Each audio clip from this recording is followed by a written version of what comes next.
Hello, guys. Good evening. What's happening, family? It's the one and only African superstar back at it again. Yes, with the unpopular opinions. I hope you guys are doing really good. Yes, yes, yes. First, big shout outs to our members only, those of you guys supporting our platform on a monthly basis. I did post a new members only earlier this week, as well as gave members only um, first access to my latest track, which is called the LOML freestyle. Big shout out to African Superstar family. Guys, if you have heard my new song, let me know what you think about it. The audio is available. Let me add that in. Big shout outs to the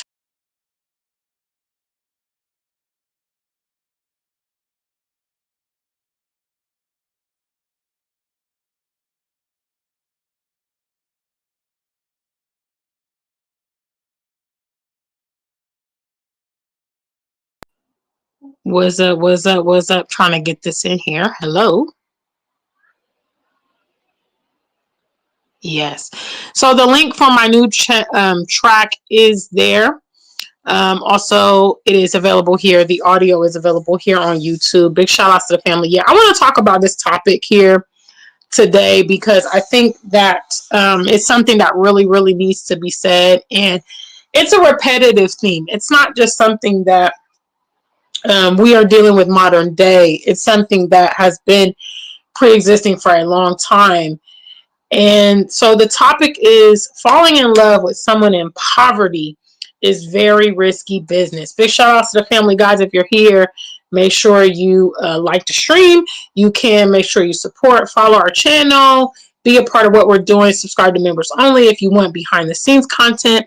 Listen to my music. Be a part of what we're doing here. I'm going to talk about this, and I'm going to be brief because I don't know if everybody's available today. Yes. Um, so obviously one of the very popular themes, especially when it comes to the continent, is a lot of this intercultural marriages and dating. There's a lot of drama and confusion surrounding a lot of those relationships. And I think that, in all honesty, it comes from opportunistic behavior on both ends. Okay. A lot of people on the continent, obviously, they have their motives for involving with foreigners, and foreigners are also having their motives for involving with continentals. Okay, both parties should take responsibility for this phenomenon happening in regards to a lot of these relationships not being successful and not matriculating. What I want to say is falling in love with someone in poverty is very risky business. A lot of times the person who, may encounter this person, they may be in a better standing. I think quite often a lot of the people in these situations, they're trying to utilize their resources to get what they want.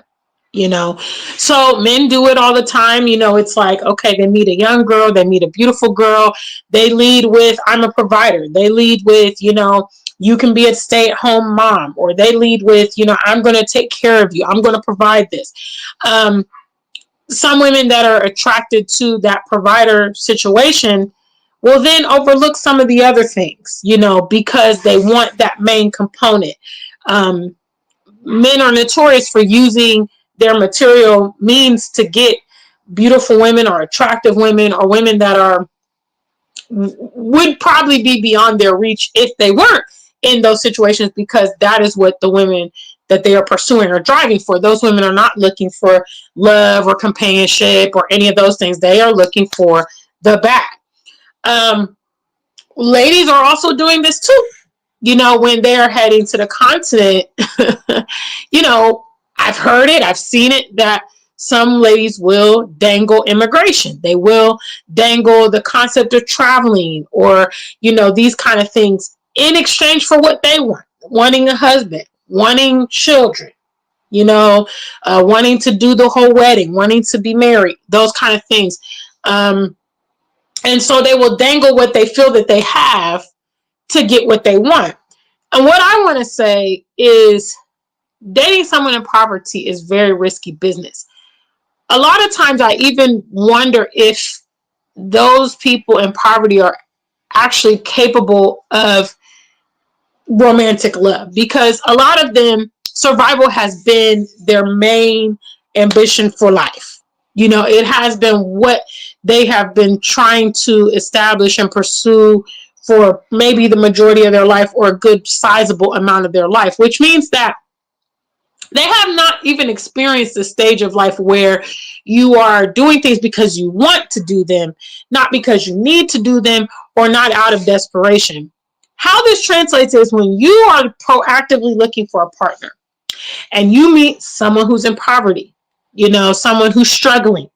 A lot of these ladies from the diaspora, they're coming and getting with men that are not stable in the motherland. You know, don't have housing, don't have income, don't have cars, don't have anything, maybe substantially younger than them. This person, because of their poverty situation, they're going to do and say whatever they need to capture, you know, your emotions, to get their bottom line achieved. Okay. The other danger about dealing with someone in poverty is their propensity to change after they get situated. How many situations have we heard of these people traveling after they get their passport, after they get their documents, after they become a British or an American citizen or whatever? They leave immediately because it was just it was just a means to an end. And I know, you know, the concept of actually really delving into partners and really taking the time to determine, is this really, you know, does this really make sense? It's a lot more involved than just going with the surface. But in the end of the day, some people are really getting their emotions hurt because of the way that they are moving. I saw a video today on YouTube, not YouTube, but Facebook, in which a gentleman was saying, he's a Nigerian, he lives in Nigeria, and he said, why is it that foreign women are coming to marry a man that they've just met for the first time? Very legitimate question. You know, if you are in America, if you're in the UK, you've probably gone on several dates with someone. For those of you guys that got married, did you just have one date and then head to the courthouse?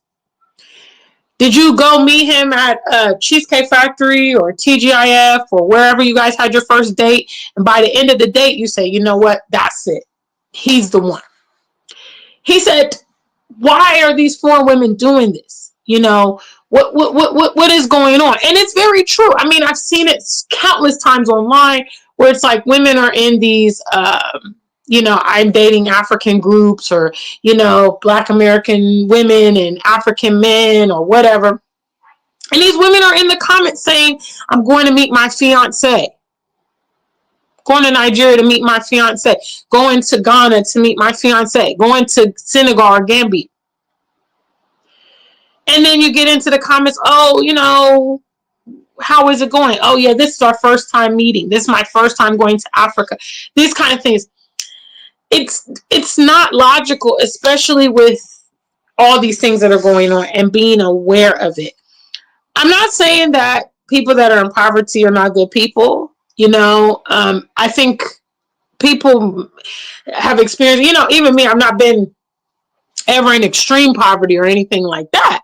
But I mean, we've all had our times. We've all had our times of plenty, and we've all had our times of less than plenty. It doesn't mean that a person's not good or they don't have potential, but it means that you should be very, very mindful getting involved with it. And then number two, I mean, if you think about it, if a person is in poverty, their priority should not be starting a relationship, having a baby, or anything like that. Okay. If you haven't got a roof over your head, you haven't got an income, you haven't, you know, you're not stable yourself. Does it make sense that this person would want to bring in a child into the picture, or would be pursuing a husband or wife at this time? Shouldn't that person logically, if they were, you know, responsible, probably be trying to, you know, focus on bettering themselves, getting themselves stable, getting their finances together? You know, I mean, even in reality, if you guys are still interested, this person should say, you know what, look, I know I'm not in a position to have a relationship. I've had, so far, I've had 2 gentlemen tell me that in my lifetime, men that I was interested in. And, they just let me know, hey, I'm not in a situation where I can take care of you properly. I know what a man's supposed to do. I know what a husband's supposed to do. I'm not there. And so I just want to I'm happy to, and actually those gentlemen, we've become really, really good friends because they were honest and saying, hey, I'm not in a situation to have a relationship right now with my situation being the way that it is. Dating a person in poverty is risky business, guys. Now I do realize that some people know exactly what they are getting into and they are actually preying upon people. They want someone who's in a vulnerable situation because of control. Men and women alike. When somebody's down bad, when somebody's not stable, when you sponsor someone or provide immigration for them or whatever, you're in a power position in their lives because they basically can't survive without you. But if you go down that road, know what you're getting yourself into, and you shouldn't blame or complain to anyone about that because that's something you chose, So I wanted to talk about this topic tonight. What's up, guys? Big shout outs to African Superstar family. Anybody in the chat room? Let me check. Hello, hello, hello. It says 5 of you are here. Yes, yes, yes. Where are you? I don't see you in the chat room. Hello. Yes. So tonight's unpopular opinions is falling in love with someone in poverty. It's risky business. I mean, me personally, I don't put myself in those situations. I would have to say that you shouldn't either. Avoid certain people. But I do realize that a lot of this stuff, especially what goes on the continent, a lot of it, people know what they're getting into one way or another. I mean, with all of this stuff on social media, all this awareness about what's happening, and definitely if you've lived on the continent so far, you know that there's cultural differences. If you've plugged into the culture, if you've plugged into the people, you'll begin to see that certain things that these people are doing with you are not the norm. Excuse me. You'll be able to see that, wait a minute, this is strange behavior. I mean, but a woman really should know, guys. But I realize that, this day and age, people are not always operating with even the most basic common sense. But most basic common sense, guys, would tell you that you don't meet a complete stranger and this complete stranger immediately move into, I want to marry you and we should have a kid. There's something strange about that. And I mean, yeah, you can meet somebody and have a great date, have a great night, have a great conversation on the phone, have a great chat if it's online, and you feel warm and fuzzy and you're optimistic. But in this 2025, you should definitely be taking checks and balances. You should, because there's so much risk out there. And when certain things are on the table, when certain things like immigration, are on the table, you really, really, really need to do your due diligence because a lot of these people, they're after certain things. Have you asked yourself the question of why, this very attractive young man or woman, why do they want me? Who was there before me? What is the situation? And a lot of times when you're dealing with someone in poverty, immediately you get with them, they start transferring their needs onto you. Oh, I don't have money for, transportation. My phone broke. My mom got sick. I need tuition for school. I need this. I need that. And do you people that sponsor these impoverished folks, do you ask yourself, wait a minute, how is this person eating before I got here? I just met them 2 weeks ago. Where did this person live?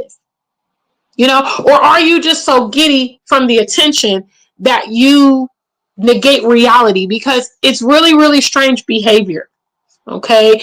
There are men and women that have been in relationships for literally decades and not committed to their partner. There are men and women that have children together that can't even interact. This person's met you, and in one day, they're telling you you're the one,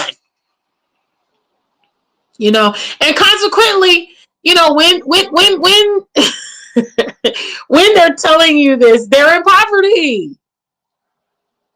They're in poverty. It's not like you met a millionaire on the Facebook Messenger room. It's not like, you met a high value, high profile kind of person and they're able to absorb you and, take care of you.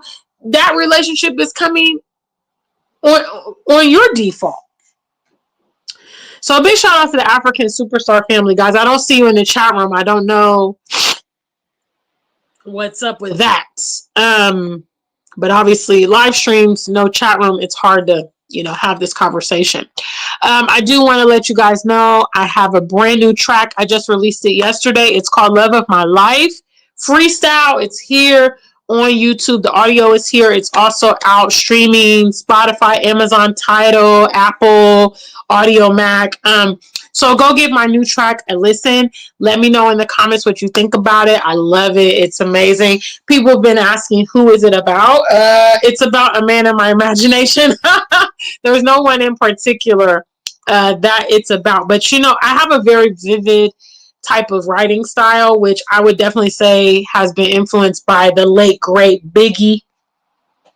Yes, Christopher Wallace. I remember watching him as a young person and him saying, he wanted to always project stories through his music. So he tried to be very descriptive and be very colorful with his music. And that's what I try to do with my rapping style. I think I really try to bring things to life. So when the gentleman listens to that particular track, I want you to feel like it's about you.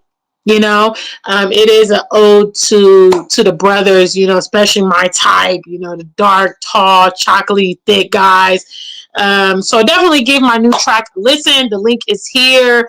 And like I said, the audio is here on YouTube. I posted it yesterday. And you can also find me on the streaming outlets. Okay. Big shout out to the African Superstar family. Thanks, guys, for those of you that stopped by. For those of you guys see the playback, make sure you like it. Leave your comments below. Big shout out to the African Superstar family. Until we meet again, stay black and true. If you ain't black, just stay true.